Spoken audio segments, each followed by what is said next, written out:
I'm a guy like a hot girl.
Alright, the results were interesting. Here's what I noticed. Out of all the Dominators, in my opinion, I think the best one, or the best ones, would probably be Dominator Sports and the Dominator Muscle. And I say this with confidence because the Dominator Compact is slow acceleration. In comparison to its series, it's pretty good. And you have to, it's compact, so it's going to be slow anyway. It's alright. It does have trouble some turns, and the handling is a little yuck. So that's that. The Dominator Muscle, on the other hand, was literally insane. The handling was almost in line with the Super. Very good, extremely excellent, like, acceleration, compatible with the super cars or sports cars. Very good drifting, and doing like boost pump and tapping, I can, acceleration's pretty good. But for boosting, it's kind of the same as the other muscle cars. But no one really cares because boosting isn't really something I'm loving out here, because it's not. The Dominator Coupe had horrible handling. The acceleration time was slower than the muscle, which is funny. I did get a little bit of higher boost acceleration, but like I said, that's not really being compared because it depends on the series. For example, all the coupe cars have the same boost acceleration, and all the muscle cars have their own boost acceleration. So that's not really comparable, but it's worth mentioning because in comparison to its own main acceleration, it's kind of funny. As far as drifting goes, all those three cars had controllable drifting. The sports and the super, when I was drifting, you could see I was almost going in the wall because I had trouble stopping the drift. The other ones I could stop the drift. The get up and go, the acceleration was very good, boosting was very good, top speed was very good as well. In comparison to its series, this is where things get a little wonky because there's a lot of ups and downs of the sports series. There's a lot of good cars, bad cars. So I don't really know. Drifting was pretty good, but like I said, it's kind of uncontrollable. Once you drift, it's kind of hard to stop with the drift because the car, especially very skinny and light, it'll kind of carry on.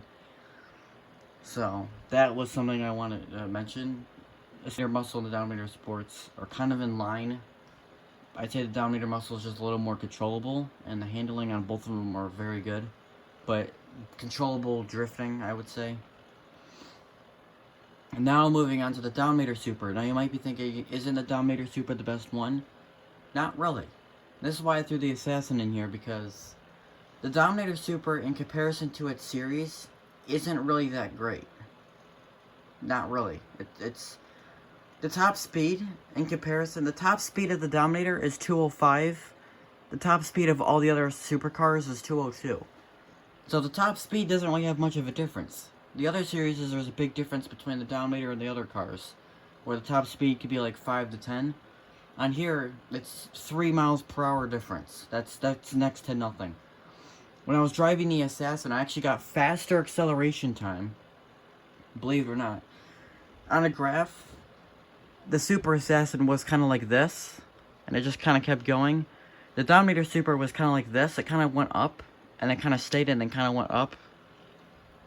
Uncontrollable drifts. When I drifted, I was having a lot of trouble stopping the drift.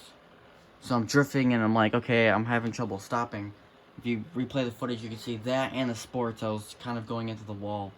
That's why the Dominator Super isn't the best. It's comparable to its own series. It's not that great because it's very similar. And when I drove the Assassin didn't have as good handling. Like, I admit it, the Dominator had better handling. However, the Assassin had a lot better control in the drifting. When I drifted, even though I kind of went against the wall, I could stop the drift, theoretically.